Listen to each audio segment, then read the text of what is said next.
meeting. And then also put it on. So your people are coming in. No, Tabisa. Okay. I'm not sure whether anybody would be able to see if this thing is going on Facebook, or it's still showing that we are going on live. What time did we put? I seem to think that I had said this call is going to take about 1.5 hours. I'm not sure. We will see how far we go. But whilst we are still trying to go on Facebook Live, let me welcome all of us into this webinar. It's the first one that we are having at this time of the day. And looking at the responses that we have received, it does seem like it might be an option we would want to explore in the future, but we will see. So I know that people are very busy and that they have been meeting in meetings, hopping from one meeting to the other. But thank you so much for making this time to and an honor, you know, our invitation and come from those many meetings into another meeting. So just to give a background for people who have not been part of our discussions, we have been meeting in the past few weeks from the time we heard about COVID and lockdown here in South Africa and restrictions in other countries. And I remember that in one of the meetings that we had such a very interesting topic that came up where people were actually saying we are so privileged as women that we are able to actually connect in this manner. And the interesting about it was that people were not just appreciating, yes, they were appreciating the fact that they can actually meet this way. But on top of that, they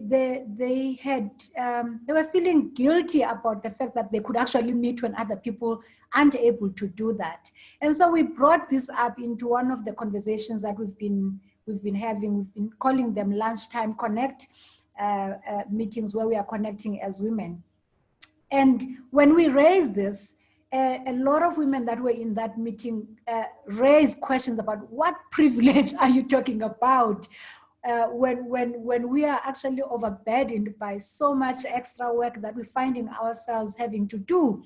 When we're forced to multi-skill and do one thing here and another there, when we have unsupportive spouses, when our workplaces are expecting us to be at work from 8 o'clock in the morning to 4 o'clock. And so this whole question around the privilege was really torn apart. And people were saying, we actually need to ask ourselves, whose stories are we listening to? And then and in that meeting, I think it was the same meeting when Sco was actually saying, it's actually very interesting that COVID-19 and this lockdown has given us an opportunity to reflect and pay attention on a lot of things that activists have been asking for. And one of those was the whole thing around remote working, but in particular, the idea of work-life balance. And the question for us was whether when we look at our experiences currently, is this what we've been asking for? Or are the shifts that we need to be asking for, like going forward, if we're going to brave this new life that we find ourselves in?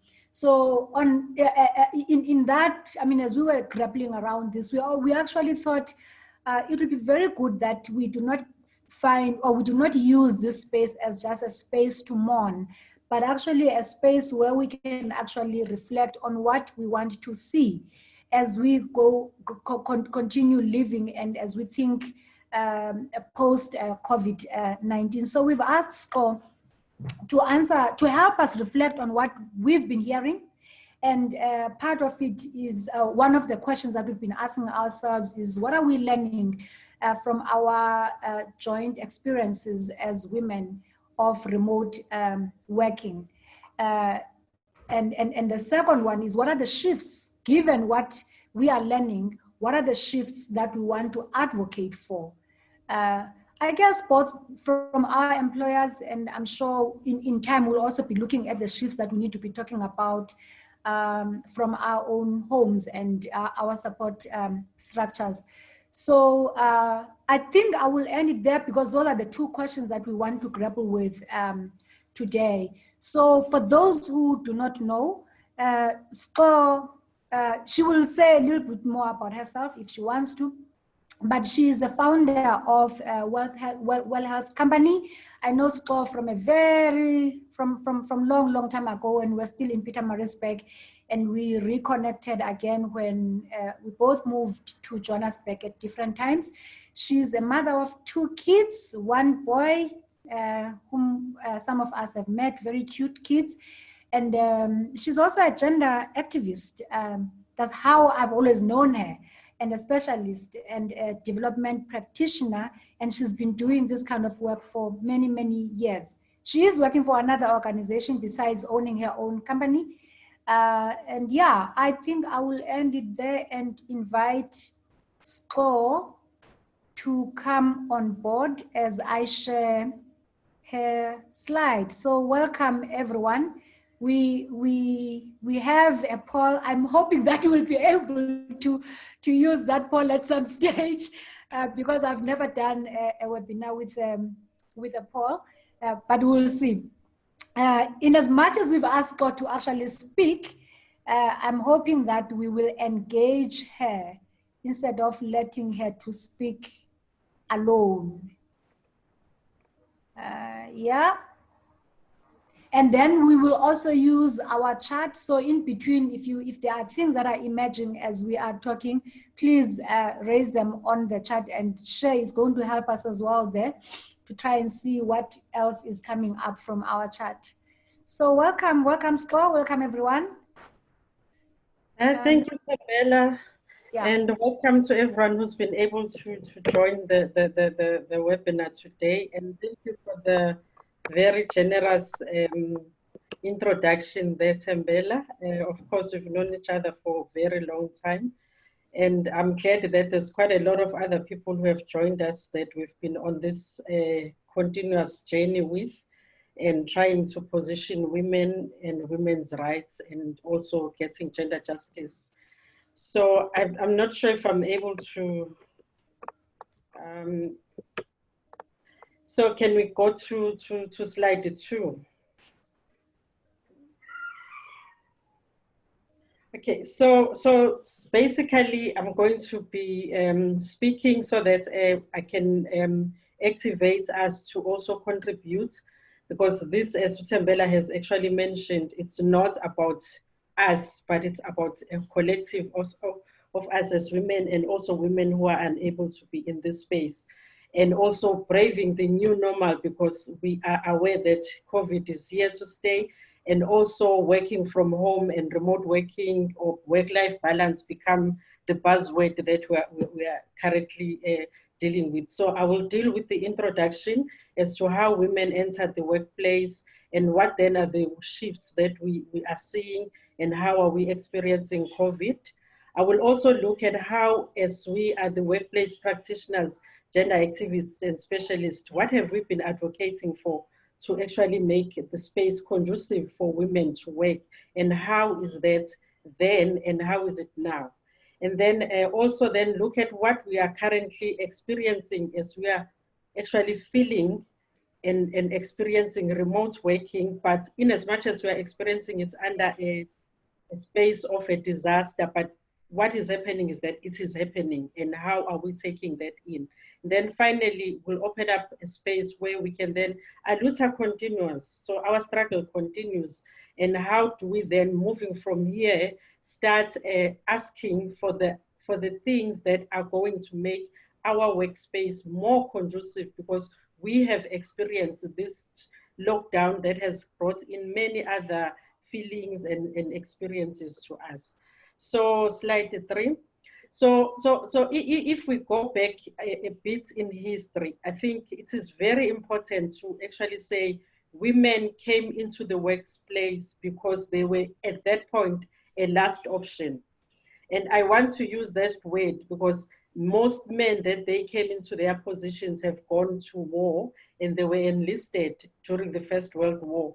And even when the war ended, some women decided, no, we actually like being at work. We don't want to go back to the kitchen where as women we've been designated, that is our workspace. And this actually then triggered a lot of uncomfortability around people who were already in the workplace and people who were meant to govern and regulate the workplace.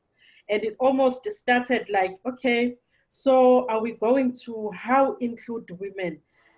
Which positions are we going to give women? Are we having to think, is there work for women? Is there work for men? What type of jobs are women supposed to do? And in the midst of that, we are actually now feeling the pinch because with COVID, we've actually resorted back to the kitchen in a way because we're working remotely at home. And when you go back at home, remember then there's an intersection with other things. So how are we currently managing that space where we're finding ourselves having to work from the kitchen and also having to still be out in the world? So that is generally our focus for today. And moving forward, how do we ensure that when we ask, we are not asking for shifts that are gender neutral? And we are also not asking for shifts that are not gender specific, because we have felt the pinch of being very general in our ask in the past. So I'm aware that change is coming in very slowly. And also we need to think more and more around our gender roles and what that constitutes of, in as much as work is changing, but we're finding that it's still changing in the same laws and in the same space that we've created before. And I want to then go into what has guided the current space that we're in. That would be my slide 4, where even when you look at the international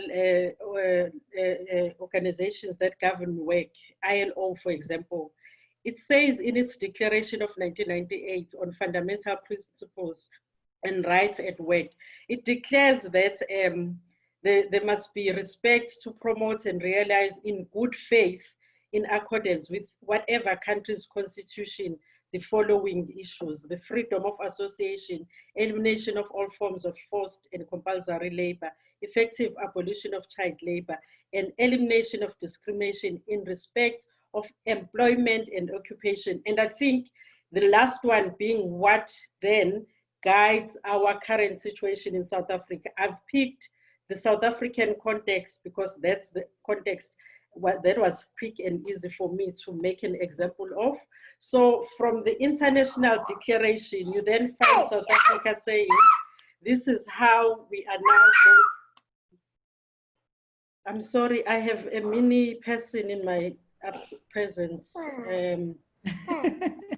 who has discovered that, yeah, I was on the internet as well. So she's now feeling, oh, we are famous, me and my mom. So, and you find that in South Africa, we have what is called the Employment Equity Act of 1998. And we need to read this along the PEPUDA, which is the Promotion of Equality and Prevention of Unfair Discrimination Act. And if you see the grounds that are listed on PEPUDA that talk about unfair and discrimination, gender is one of those. So that is the context where we are currently operating, and the context is driven by compliance. And for me, that is where we are at. And the problem is that with compliance, in my experience of using a tool called the Value Ladder, I have found that step number 1, when companies are being compliant, they will do what is called charitable things. They will do nice to do events, your Women's Day, your 16 days of activism, but without really contributing as to how this changed the culture of the organization and enable productivity and excellence of and the role of women in the workplace. And secondly, phase 2 of that is about compliance. So you will see how companies will fill the labor plans and send them to Department of Labor and say, in our next recruitment, we will replace men with women. We'll replace. But when you start to dig in deep and say, so where are you replacing these men with women? Where are these women from? They say, we can't find the women. So you see, they are just doing it for compliance sake. They are not genuinely saying they want to have women in their midst. Slide number 5, please. And then this then leads us to where we are right now. So we are in lockdown and we are on day 49 and we are working remotely, but things have not changed. And I want us to actually go into the definition of what is remote working. Remote working is you working from home and having communication with your workplace by email or via telephone. And these days we are also using Zoom, Teams, all these other face-to-face apps that we can use to link up with our workspace. So which means it's a choice of location. You can choose or you can have a choice to work from home, but that doesn't mean your rights are then achieved or fulfilled. And I want us to then, in the same line, because we always think once a person is able to work remotely, then that equals work-life balance, but that is not the truth. You can work remotely, but you can still have your work-life balance not balanced, because that is like an unrealistic expectation that at some point we'll have the scales equally standing. It won't happen. You will have pockets of your life fulfilled at different points of your day if you are working from home. And that is what I really want us to stand in and say, it is where you are able to balance your work, family, social, and work experiences, but not in apportioned equal proportion. So it's not 25%, 25%, 25%. It will just find its fluidity around.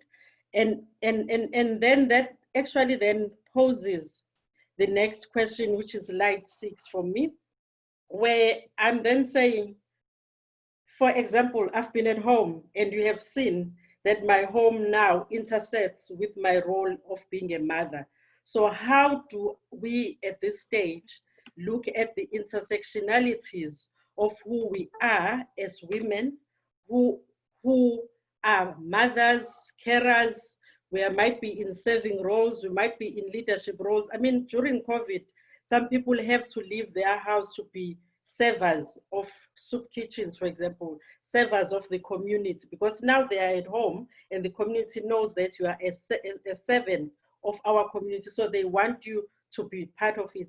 But yet your employer is at the back of you and saying, when are you giving me your deliverables? When is this and this happening? And this experience for me, it has actually led me to ask a question that says, so when that intersectionality happens, are we then supposed to say there's something that is valuable and there's something that is not valuable? Are we supposed to pick from these intersections and say, I will deliver on this one, I will not be able to deliver on this one? And how does this coexistence pose a burden on us as women? And how are we experiencing this burden? Because for me, for us to be authentic to who we are, we need also to be present. And the presence for me is where it's then driven by our values as well. Because when you have the balance of work life, it means every day you are meaningfully achieving what you want to achieve, be it in your work, be it in your social life, be it with family, be with friends, but you are achieving those things. And we are also enjoying it. For example, if my boss asked me to write a report, for that day. And I write it, I achieve it, but I did not enjoy it because I had these disruptions, I had these other things that took me away from that road. So how do I reconcile that life while I'm at home? And this then comes back to us and say, I guess we have to ask ourselves, what do we really need to ask for if we want to live authentic, fulfilling lives? Because that is what work-life balance is all about. It's about being fulfilled. It's about being authentic to who you are. Slide number 7.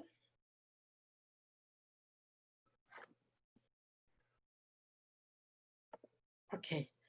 So, and I had asked if we could pause here before I go into slide 7 and maybe get 2 or 3 people who can actually share how are they experiencing the burden, or they don't feel the burden. I mean, I don't want to influence your thoughts. Tembela?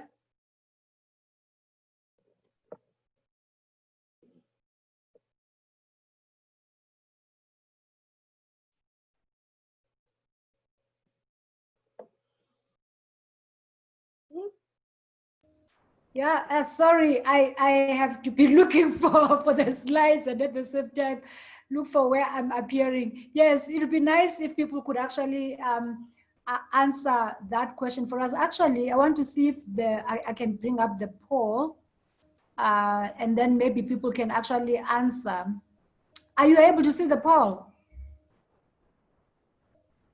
Yes, I can see it. I'm not sure about that. Yes, we can see it. You can see it. So it'd be nice if we could just take a moment to answer that poll. The poll is saying, what are we learning from our new joint experiences of remote working as women? So there's a multiple choice question there. And so you can just click wherever you want to. Just question number 1. Are you able to work on the poll, to click on it? Yeah. Okay, cool. Yes. Yeah, we're actually all trying to figure out how to work with this, this digital means. So just take that moment. One of the things that we're actually teaching or training ourselves from our Mellow Mondays is to take the pause. So Square has said a lot. So just take that pause and answer. If you feel like the questions there are not helping you, you can also use the chat as well, just to say whatever is coming up for you. I think for me, it's thank you for organizing this space. It's my first time to participate in this space, and I really, the issues that Usto is talking to, they really resonate with me. And I think this is, for me, one of the struggles I face, when we talk about work-life balance, to say, what does that look like? When you are an employee, when you are a mother, and we know what, and also when you are a teacher, because I have an 11-year-old son whom I have to make sure that he does his work through online schooling every day.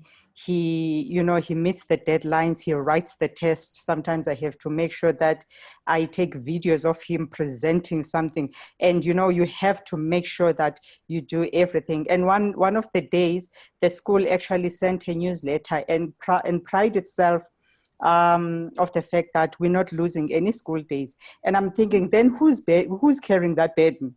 And it's not like for them, they're celebrating that, wow, we are doing this work, and our kids are there, their tests, they're writing the test, everything.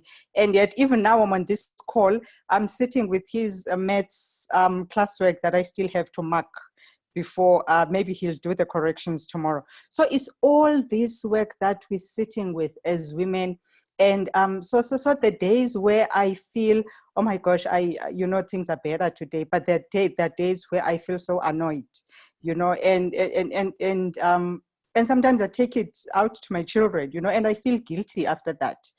And So that has also pushed me into really trying to read up on what's really happening, you know, when it comes to care work, because this is the care work that we are faced with.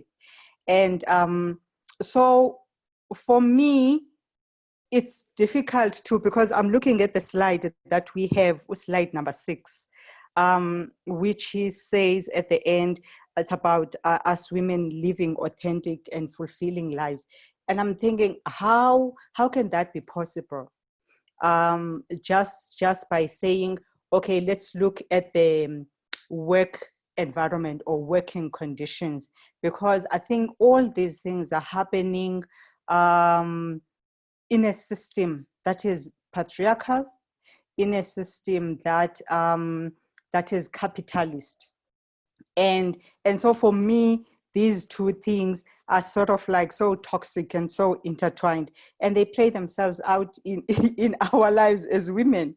And so as I was thinking about this, so what COVID-19 pandemic did for me was really to exacerbate those inequalities, because these are the issues that we were talking about as activists, talking about the issue of patriarchy, talking about the issue of capitalism, talking about the care work. And so these are not new issues, but what the pandemic and the lockdown period has done, it has just exacerbated everything. And made everything to be so much visible. And so, but we're feeling these things in our little corners. So I'm thinking, so I started really to try and connect with spaces where women are, you know, digitally. And I'm aware of the privilege that I have to be able to do that, because other women, they probably are not able to do that, to have the data, to have the laptop, to be able to connect to other women. So spaces of activism really, for me, have really been helpful to be able to connect with other women and to be able to talk about these things. Now, I'm thinking about women who are in the corporate sector and who are experiencing all these issues that Uskolile has highlighted, to say, how do then, as women, we try to seize this opportunity and to say, whether I'm a community healthcare worker, or maybe whether you are a director, but we're faced with issues that are quite similar. How do we seize this opportunity to make sure that there are some shifts in terms of really advancing women's rights? And for me, it's about trying to strengthen those spaces where we connect and continue to raise the voices and put the issues on in the national agenda. For example, the issue of care work. And so we have community health workers. We know most of the community health workers are women. And so some of the struggles that the community health workers are faced with is the lack of access to PPE. And I'm thinking, yes, this is community health work. They go to households and they go and screen people, but also we are sitting with community work at home who are not going out and screening. So it's those, for me, it's the low hanging fruit. Maybe it's making those kinds of connections among ourselves as women. And we not talk about care work only as in me, looking after my child and being a teacher and doing all those things, but making these kinds of connections and really surfacing how care work really puts us in a negative light. Okay, I've said too much. I'll hand over to other people. Thank you so much. Great. That was actually quite a nice way of actually. I think you've shared a lot of things that have also been coming up from other women. And I think perhaps towards the end, we will need to be talking about that whole question of where are the spaces where women are actually connecting. How do we strengthen these connections? And as you are speaking, I'm actually thinking about just before Sto comes in, because she's the one who's on the spotlight today, who will try to respond to these questions. But as she's thinking about some of the responses before she moves on, I'm actually just thinking about the whole idea that sometimes when we go through these experiences as women, we tend to think that these are our individual struggles, when in actual fact, they are connected.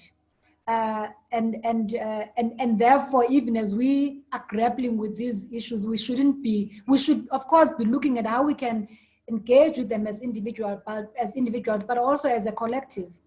So, Score, I'm not sure if there are any things whether there are things that have been said on chat that we can bring in into the discussion, so that you can also respond onto that. Shay, is there anything that I'm missing on the chat? We also must actually acknowledge the people that are on Facebook Live who are saying, "Store, we are listening. Yes, unpaid care work with further home duties is a problem.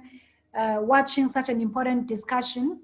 Are the things that have been said on chat, so that as Store speaks, she can also speak to them?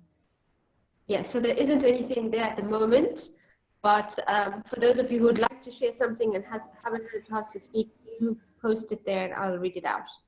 Okay.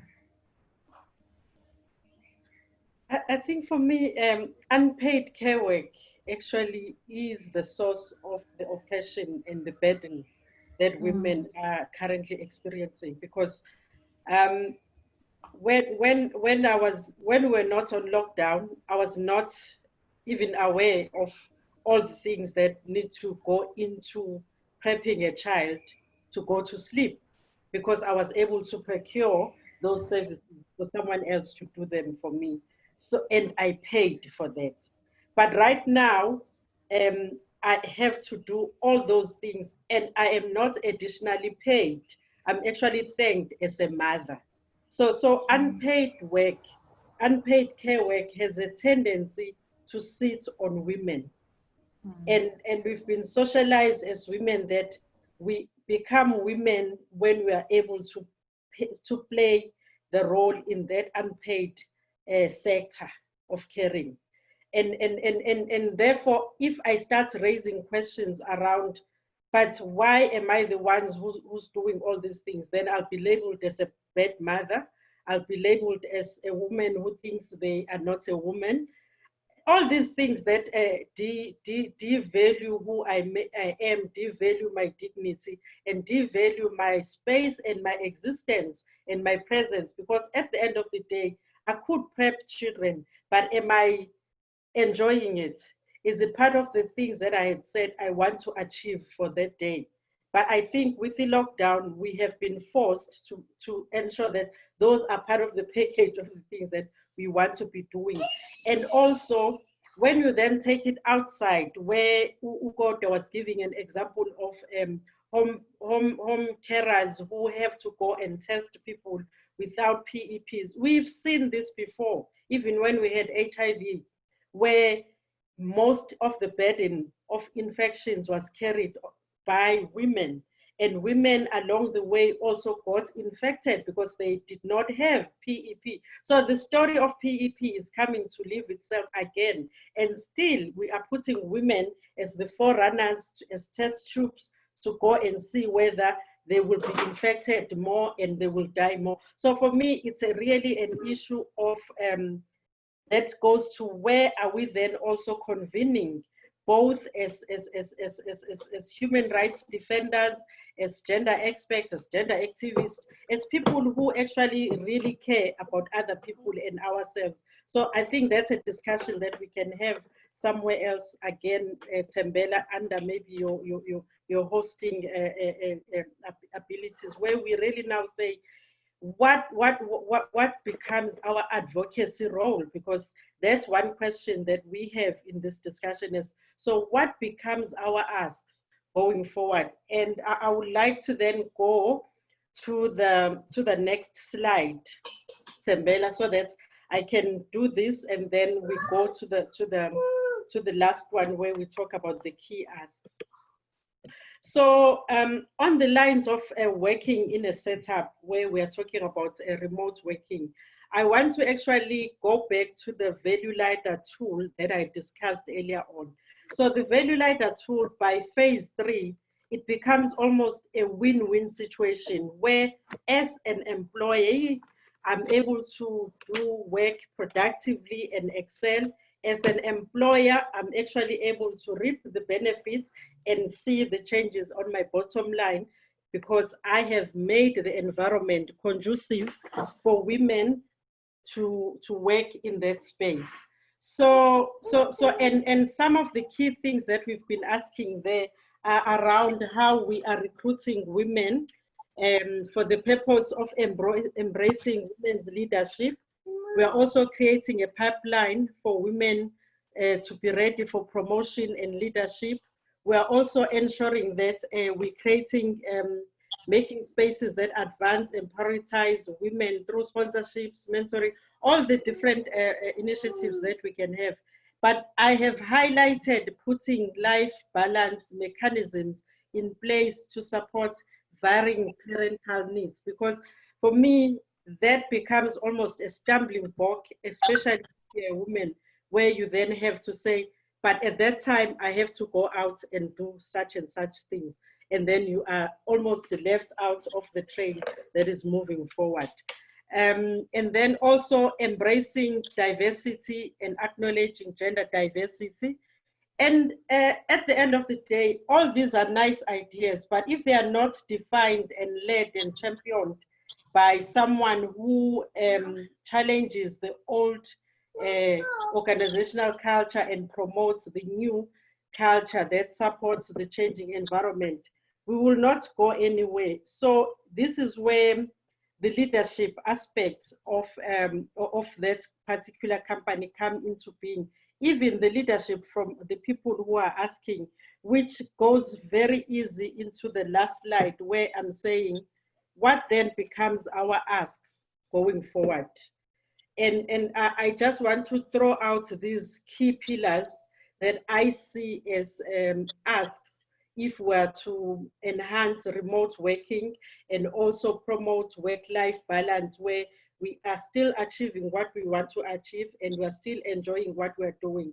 So it will include issues like home office preparedness, where we do that according to your OHS standards, workplace support and culture, structure and culture, where the policy and the practice, because in my work, I have found that the policy will be in place, but the practice is the one that is made to discriminate people who want to take up the options or the flexibility of the policies themselves. Also, remote working needs psychosocial support. This means we need to be able to have a contribution to total wellness, where productivity and job satisfaction become key and guiding. So it's not about what you did. Like right now, it's more about what you submit, which meetings you are in, which webinars you're in. That's how you are measured about our business. But no one has actually sat down and said, is this productive? Is this fitting into us being happy and productive in the jobs that we are currently doing? So that's another issue. And there is this total disregard of boundaries. It just makes me want to eek, because in a normal work day, I will not be available 24 hours, 7 days of the week to my employer. There is a boundary somehow. But with remote working, there's an expectation that an employer will call you at 12 and you'll be ready and willing to engage with them and deliver what they are requiring from you. And that is a total disregard of of how my life intersects with other issues that I need to deal with at that hour when you are calling me. And then the last one being the household, home support and assistant. Women are not multitaskers. Ne? It's just a myth that was sold to us to continuously oppress us and control us. We are actually just doing more work. There's nothing, I've read all the psychology I could come across. All the psychology I've read, it says our brains were made to do one activity and complete it, and we're not made to do many activities at one point, which means there's somewhere where we stop and we engage and we stop. And if you actually really take yourself when you try to multitask, you will see that there's one job that you end up doing haphazardly because we're not fully engaged. And I want us to go back to what I said. For us to have the balance of work life, we need to be engaged, which means there, present.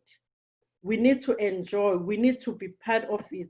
So if that is not there, we are really not going to go forward. So I would say in closing, luta continua, and I really want to hear from people what are the other pillars that they think we should be putting down and be working around, because at the end of the day, beyond COVID, we need a new ask or an additional ask.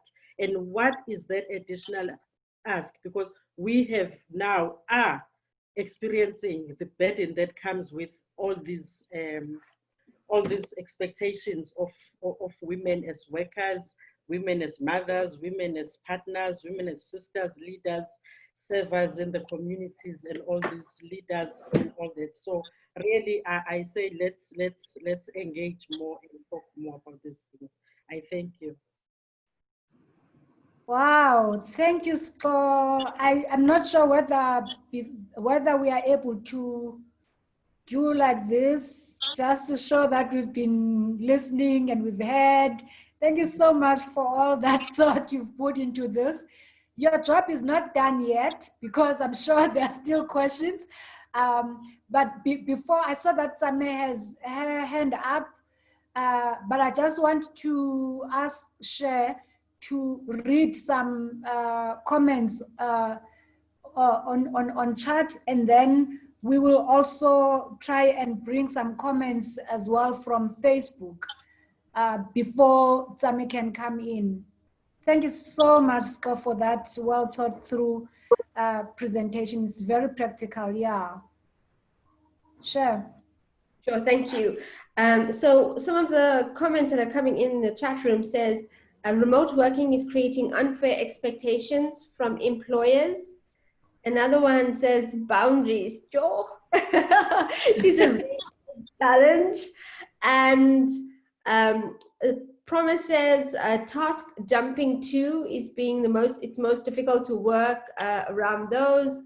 And let me see, I think there was something else that I saw, which is psychosocial support, which is really important. And I think workplaces aren't putting them, aren't making those available. So those are some of the issues that came up. It says finding home-life balance is incredibly difficult.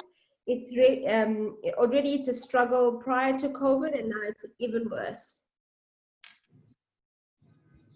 Yeah, those about those. That's on the chat, Timbela.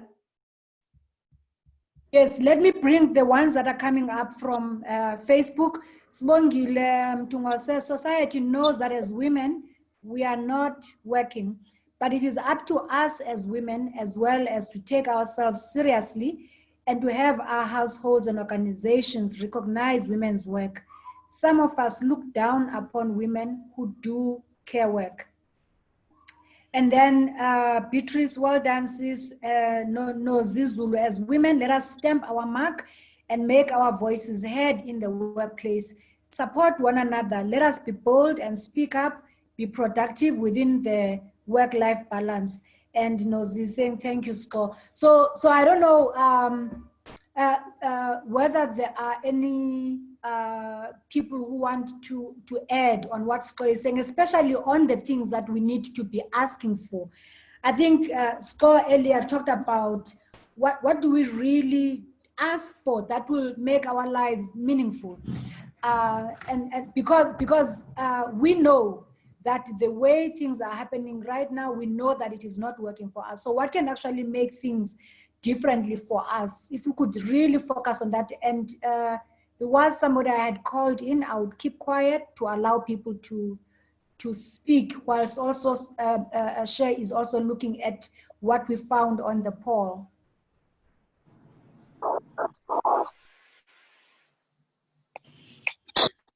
Hi, thank you, Tadela, for the opportunity. For me, I think God already touched on this had been like in terms of women having the struggle to work, even from the office, but the COVID just everything that women are carrying almost everything within their hands and shoulders. And for me, it's all how our employers, or in terms of if you get funded, how do you also practically, what does it mean getting psychosocial support if you are working remotely? Because currently this is my 4th meeting today and already I feel tired and I still have to cook for my kids. So what does it really mean, where you will have to just sit down? Self-care, what does it really mean during this time? Self-care, how do you practically do it? And also looking at women, I mean, who are not working remotely, who work at ShopRite, who, I mean, I really understand how they feel now that you come back from work and you have to do everything, but also the caregivers, the not only community health workers, the daycare teachers. I really appreciate what they do during the day with our kids, because I've got a 5-year-old and it's like in the morning I go into a meeting. When it's a break time, I have to play with her because she wants to do what she usually do at crash. After that, going to another meeting. By the time I sleep, that, and yeah, so for me, there's a lot of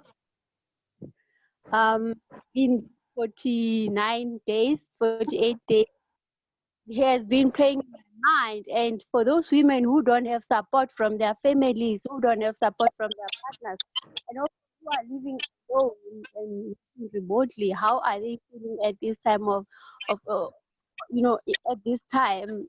So how do we also get to support each other visually? Our data. Right. Sometimes we can't even connect just to talk to people.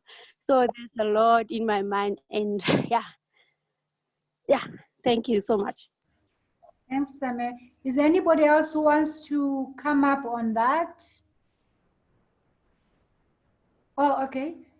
Yeah. Anybody else who wants to say something before we can respond to that?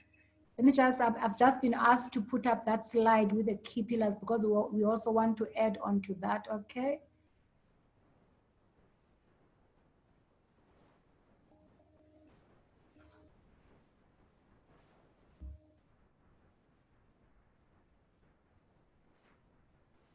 Thank you.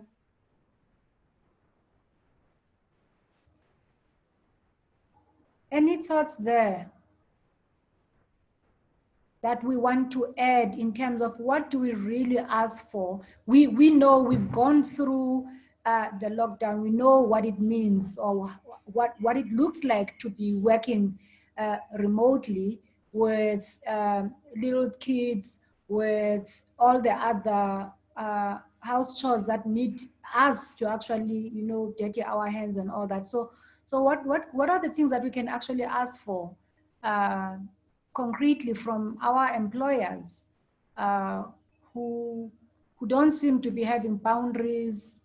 And how do we, I mean, if an employer is actually saying, well, if for as long as you are still employed here, this is what is expected of you, what do you do? What do you do with that? Sembele, maybe if I can just share something that was shared on the chat. I think Claudia was the one who said that maybe to ask for a 4-day work week might actually be a way in which we can find some balance. Which I think is such a clever, that's such an option. It's definitely a possibility. Yeah.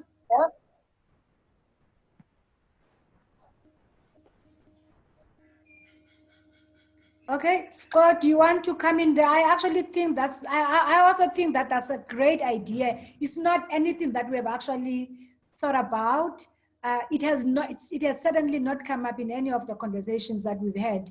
And why not? Because I think one of the things that SCORE was actually talking about was just this whole thing that it seems to be like we are being measured on meetings, how many meetings are you attending, instead of being measured on the outcomes. And so if you are able to have that space to actually be there for your kids or do other things that are not necessarily related to work, just to open up your space within your mind.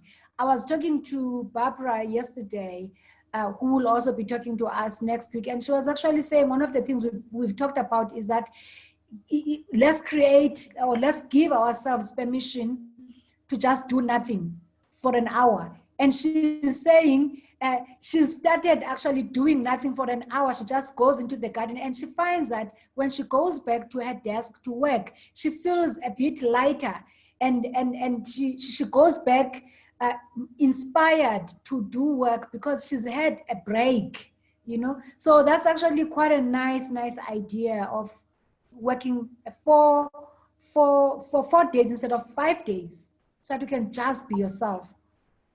Hi, Temel. Yes.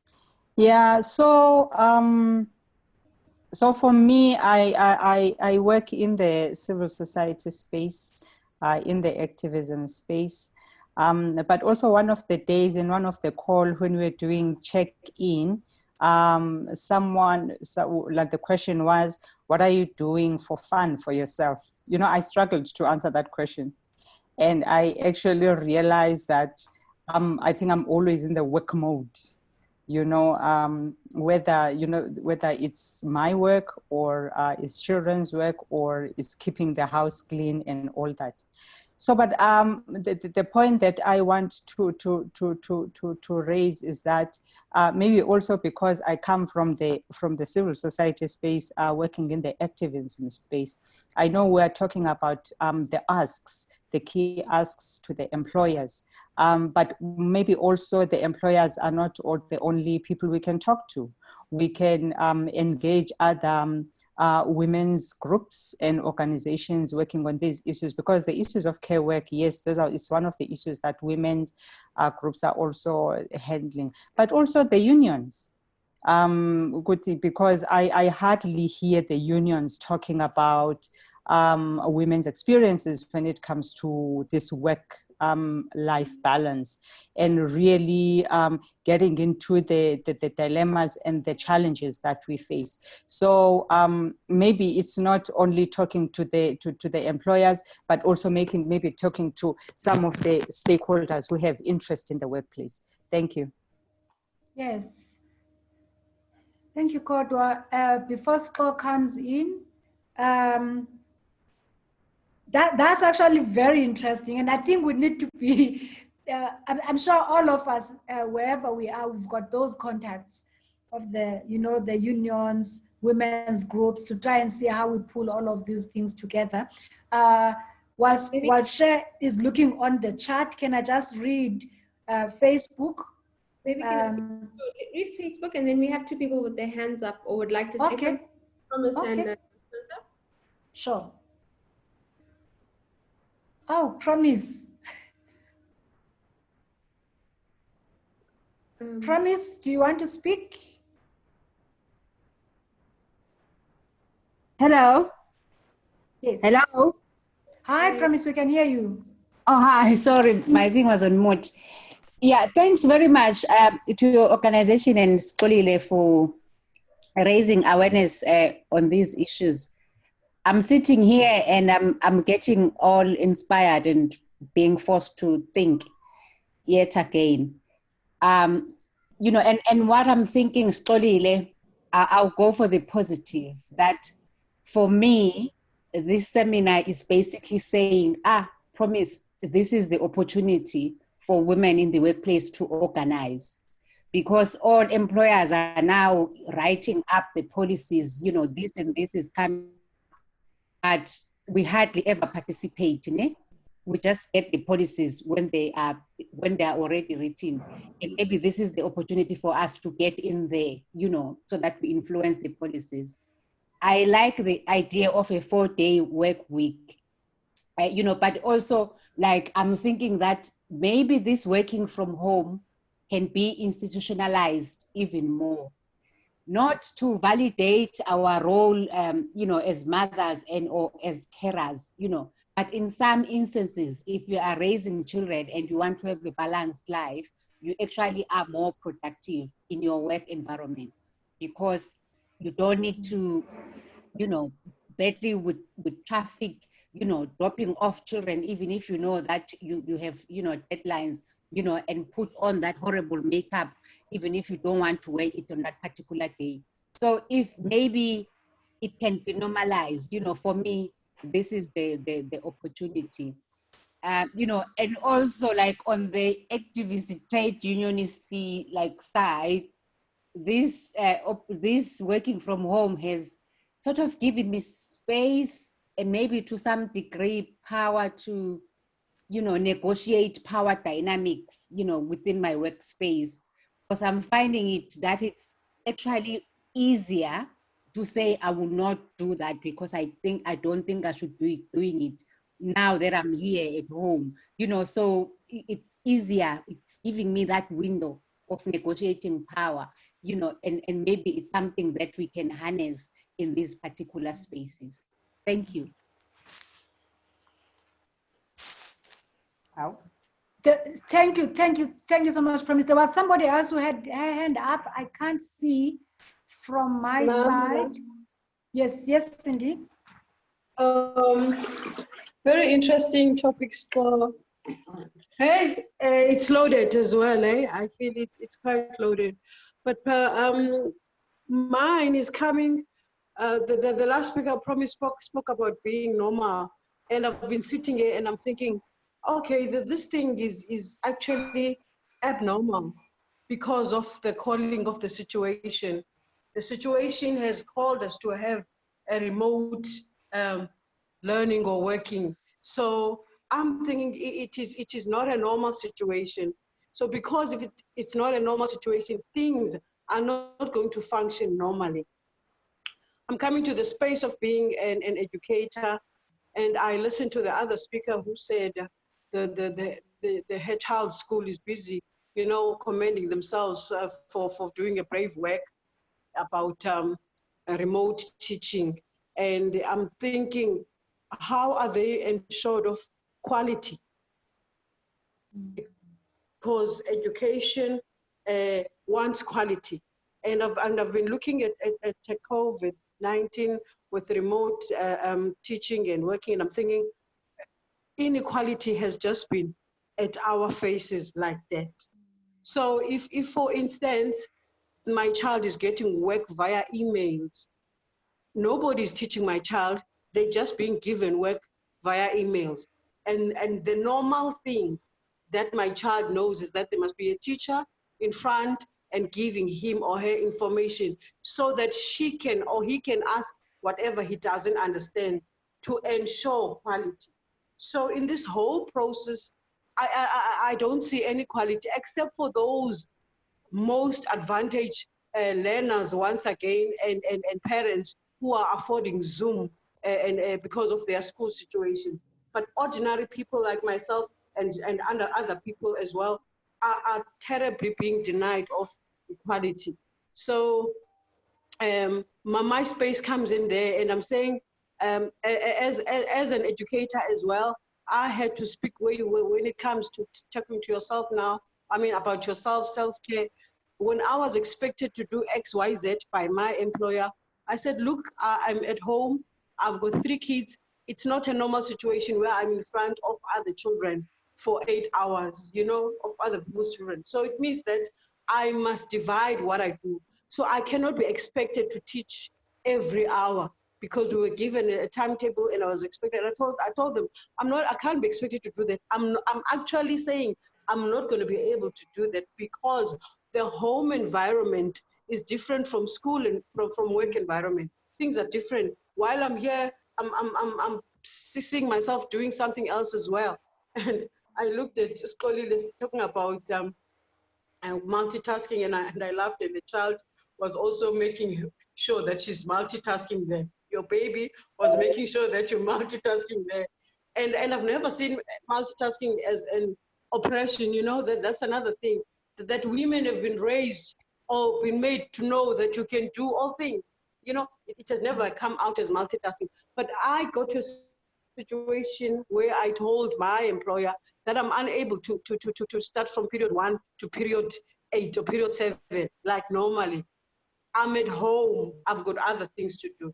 So this platform is also a calling for us women to be able to say what can we or we can't do to a certain extent to our employers as well. But other than that, it's a good thing that is happening. It's teaching people a lot, yet there are certain things that are not going to be covered. Thank you. Thank you, Cindy. Scott, do you want to respond to some of the issues that have come up? I'm not sure whether, Cher, you are able to just summarize some of the key things that you are hearing, so that perhaps maybe Scott could also respond to. Yeah. So I think some of the things that are coming out, besides what I've raised, I can just share something that came out on the chat quickly. So I think someone is telling us that even though a 4-day week might really be nice to have theoretically, we do live in a capitalist world, and reward and promotions are tied to performance, and performance in a capitalist world is measured by how much work you put in. So yeah, I do think that that is going to be a challenge in terms of, just because we're doing less days, does it mean we're doing less work? And I think that's a question for us to ask ourselves. Can I also maybe raise other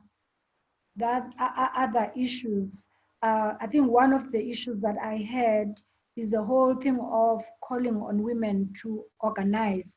In fact, I was speaking to my sister who is in HR last week, and as she was listening to what we are doing, she actually said exactly the same thing, that right now, as we speak, companies are re-looking at their policies. And unfortunately, as they do that, it's not like the voice of the women has actually been heard, or it's not like women have been invited to inform those policies. It's just HR people that are being asked, come with a policy that is going to help us respond to remote working. So how do we really, I think that is one of the questions we really need to ask ourselves. Perhaps we may want to have a conversation where we will specifically be looking at that question of how do we organize as women to make sure that the things that we are talking about make it into the policy. And in fact, part of the challenge on what has just been said now is for each and every one of us to say, I think that's Cindy, to say what is not working for me. Because as we answer that question practically, and we bring all of those ideas together, we are able to say this and this and that doesn't work. And if we are to talk about remote working, this cannot work, or it needs to be changed. There's a question, I think that was raised, I don't remember who raised that, the issue around negotiating power at work. A lot of other people, interestingly, from the other conversations we've had, have been saying it's so difficult for them to negotiate power at this time. So what are the lessons that we can actually draw from those who find that they're able to negotiate power by being at home? Of course, the issues of inequality around education, especially in contexts where parents do not have the capacity to homeschool their children. Of course, there are lessons we can draw, I'm sure, from those who are doing homeschooling. But where there are no resources, how do we work with that? Because at the end of the day, we are in a situation where there are children who live in conditions of poverty. And if this kind of a thing continues, they will forever be tied into cycles of poverty. Scott, just before I call you, can I bring in people on Facebook?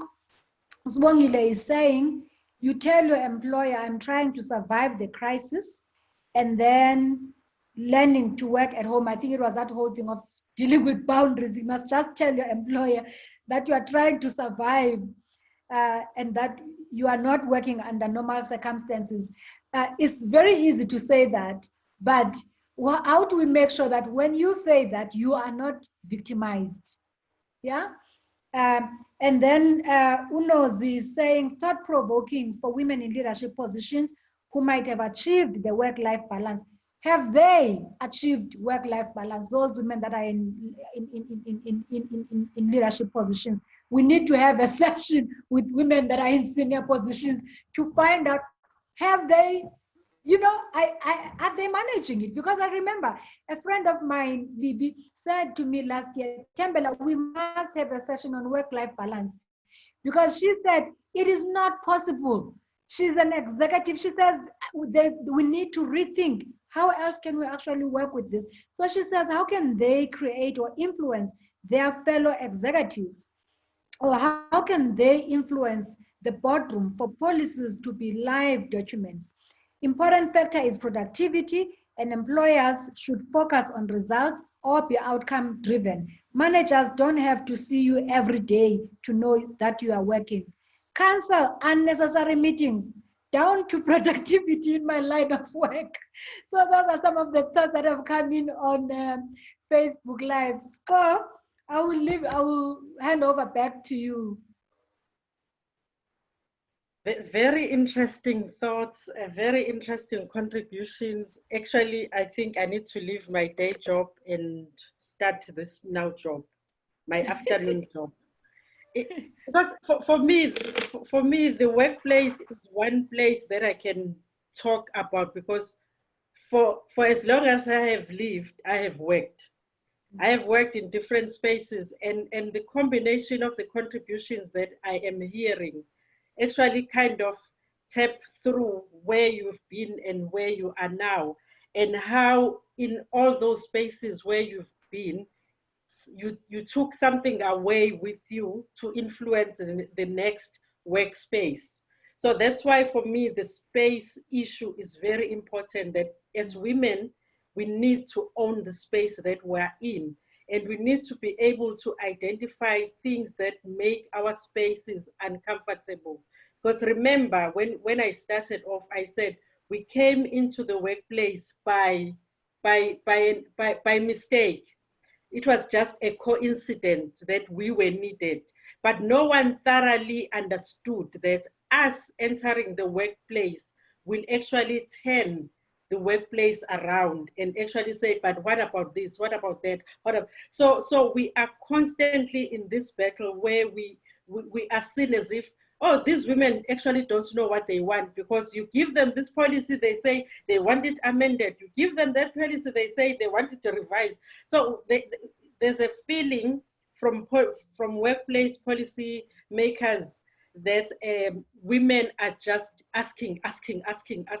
But it's because when the workplace was designed, it was not designed with the woman in mind. And until the workplace is designed with a woman in mind, in all her diversities, we will then stop asking for these things that we're asking for. So that's the first ask. And this ask for me ties in back to what Promise said, where she said she was taking this as a positive opportunity to engage with policy, to engage with practices in the organization, so that beyond COVID, we actually have much feminist, I will use that word, feminist inspired policies and practices in the workplace. Secondly, the issue of us asking for a 4-day work week. I don't think it's about how many days you work. It's about how productive you are in the times that you are given. So the employer who is a capitalist is looking for productivity. And I can give them productivity if I am satisfied. That is job satisfaction. And how does job satisfaction come into being? It comes from me being able to achieve daily and enjoy daily. So it's a win-win situation. It's a win-win situation. And I think the more we talk about this 4-day week and attach it to productivity and job satisfaction, it's not going to look like, oh, here they come again. They now want to work for 4 days. We are mindful that our productivity is our livelihood. Hence, that's why we say we want to be doing it in a happy mood, in an enjoyable mood. So for me, that then again informs some of the asks that we can start taking going forward. The institutionalization of remote working. I think Tembela and Share remember the first webinar that we had, where we're all crying, saying, "How they didn't even ask if I have a desk. They did not even ask if I have a chair. No one even wondered if I have a printer, but they expect me to work." So it goes there. It goes to preparedness. How do we prepare remote workspace? Again, space. Space becomes very important and continuous. So how do you prepare your home remote working space to ensure that it supports you to be productive and have a satisfied job that you do at the end of the day? And the last one, I think there is something about body and presence, and we should never underestimate body and presence. So when Promise says she's able to negotiate herself, even Lucinda said the very same thing, that she's able to negotiate herself out of some of the expectations that are unreasonable by the employer. Remember, presence. There are people who come like this on you, but if you can't see that pose, you are able to negotiate that power. So I fully understand how presence, again, is an issue in our lives. So what I want us to take away from this is that we own our spaces and we own our presence, and therefore let's make those to be spaces and presence where we're able to do jobs that satisfy us, and we're also able to be productive so that we have these livelihoods that we have. I mean, most of us here have said we appreciate the opportunity to be able to engage where we are using our own data.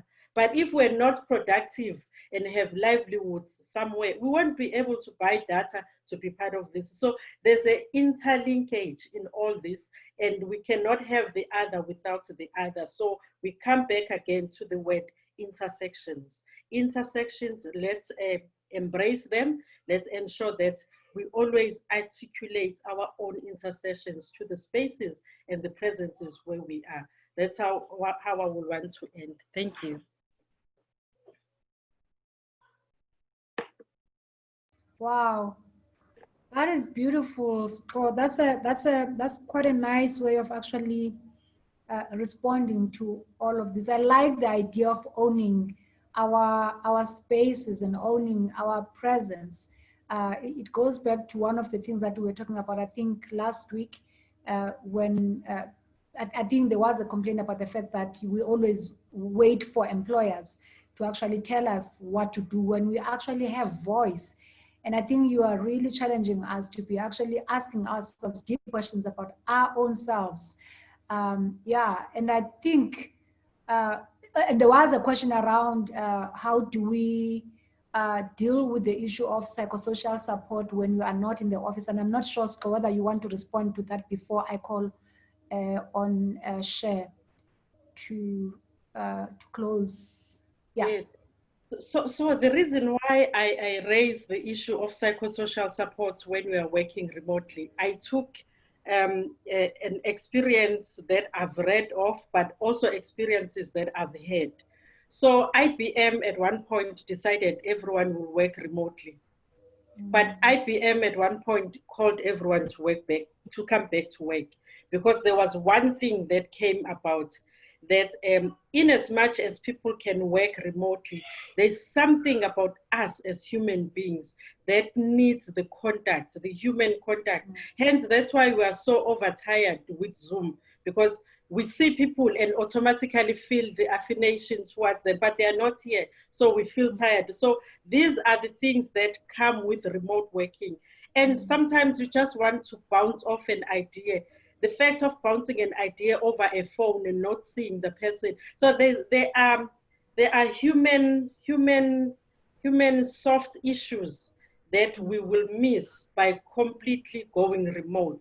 Yeah. Have you ever heard when you go for an interview and they say, how long have you been a consultant and working by yourself? You say 10 years. And then they say, so how are you going to work in teams? So remote working has an element of us not working in teams, because teams are also about body and presence. And when we start working remotely, we are going to remove the body and the presence. And that has, people suffer withdrawal syndrome from not seeing people. So it is a part of psychosocial support. And I've noticed that employers are just saying, for psychosocial support, call iCares, call Careways, call na. But I don't know the person on the side of the line near Careways. I actually want to speak to someone that I know, someone who understands who I am. So we are also, as a workplace wellness practitioners, are challenged in a way, because we now need to redefine the psychosocial support of remote workers. So that's why I put this as part of the whole package, because companies also are responsible for our psychosocial wellness while we are employed by them. Thank you, Sco. Share? Yeah, thanks, Tamila. Scott, that was so amazing. I think you've dropped some gold on us, definitely. I wanted to quickly highlight some of the results. I'm going to share the results. I'm hoping you can see them. But I think what's most interesting for us to note, having done this for a couple of weeks now, is that one of the things that keep coming out is that it seems like employers might have that sense that they do care, but they're just unaware. And I do think that as Women-Eco, we will definitely look at a way in which we can start to help women with boundaries. How do you raise these issues at your workplace in a non-confrontational way so that you aren't victimized, but you are bringing your issues to the table? And I think someone earlier alluded to that, about how do we use those women who are in senior leadership positions to champion our cause. So I think that was one that was interesting that came up for me. Another one is that's interesting to note is that there isn't really a problem with spouses. So spouses who are around, they are supportive, which I think is an amazing thing. And then I think from the second question, one of the things that's really interesting, I think, is to look at open times where no meetings are scheduled. And if you've been following us on this call, I shared something that we used at a company that I work at, which is called red zones. So we're allowed to go into our calendars and plot out red zones, times when you have to do laundry and feed kids and do schoolwork and those kind of things. And nobody will schedule anything in your calendar or any meetings that are in your red zone. And so I do think there's creative ways out there. And I think as Women-Eco, we'll keep looking at how do we bring these innovative solutions to you and share them more broadly so that you could look for adoption at your workplace. So I think for me, that is some of the most important things that came up on the poll that you want to think about, and think about how can we support you as well in taking some of this forward to your workplace. I think I'm supposed to be rounding up the session and we have 7 minutes left with you. I think some issues that came up have been so important. Some of it that we've known that we've needed to take sessions forward, and those are around boundaries. We know that setting boundaries in the workplace is difficult, whether it's COVID or not. This is just something as women we need to get better at doing. And definitely something, if you stick with us, it's something we're definitely going to look at bringing to you. How do you negotiate in the workplace? How do you set healthy boundaries? And how can HR support you to be able to do that?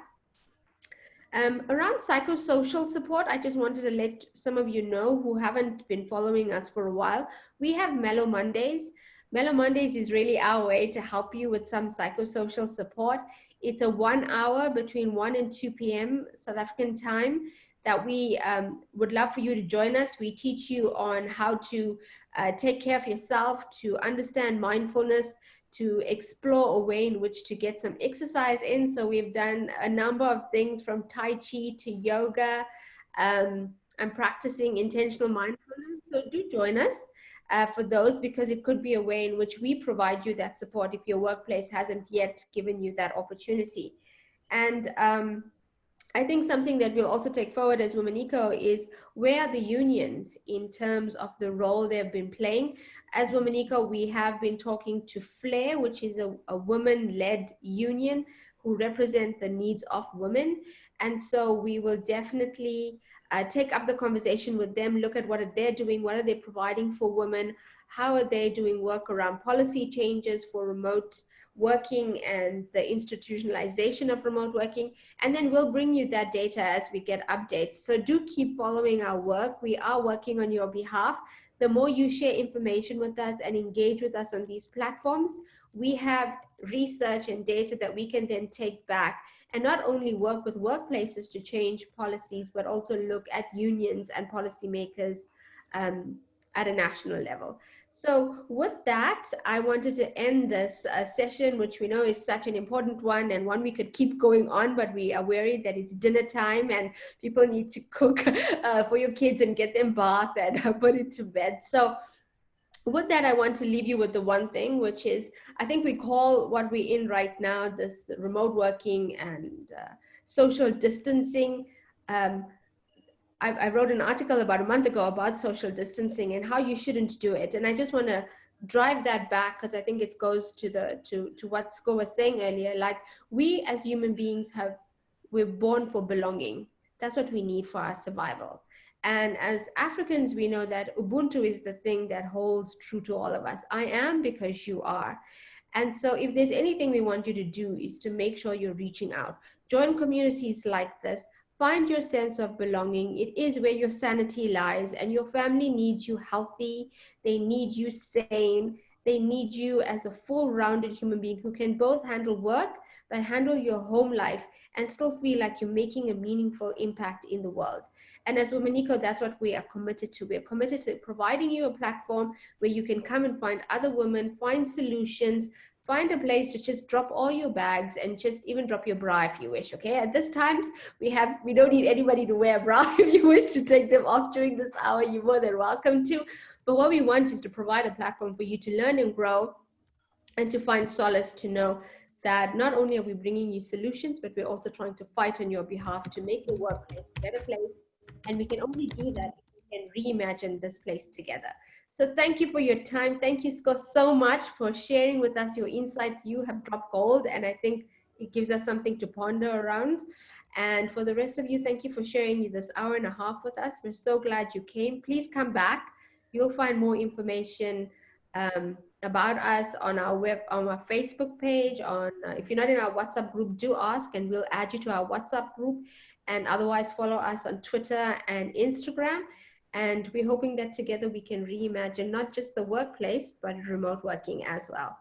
So thank you. I'll give it back to Timbella to say a final goodbye, and then yes, we can all mute and say goodbye to each other. Wow, I'm just sitting here and just so excited to hear what has come out today. So I don't know how to thank you for giving so much thought to this presentation today. You've really given us a lot of things to think about and to reflect on as we continue with these conversations. Thank you. You must please kiss those babies and give them big hugs for us, for allowing you, to take this time and be with us. And thanks so much to everybody for being with us. We really don't take this lightly. So we have, if you are not on our WhatsApp group, please leave your number on the chat with us. And if you can, just drop one word that you're walking away with, or a word that is in your mind as you leave the conversation. Thank you so much. Let's meet again on Monday, 1 o'clock, and next week again on Thursday. Bye. Please unmute. And please do drop a word that comes into your mind at the end of this conversation. Thank you. Thank you. Thank you. Bye. Bye-bye. Thank you. Thank you. Bye. This is And very thank you. inspiring. Inspiring is the word. Thank you. And thank you to those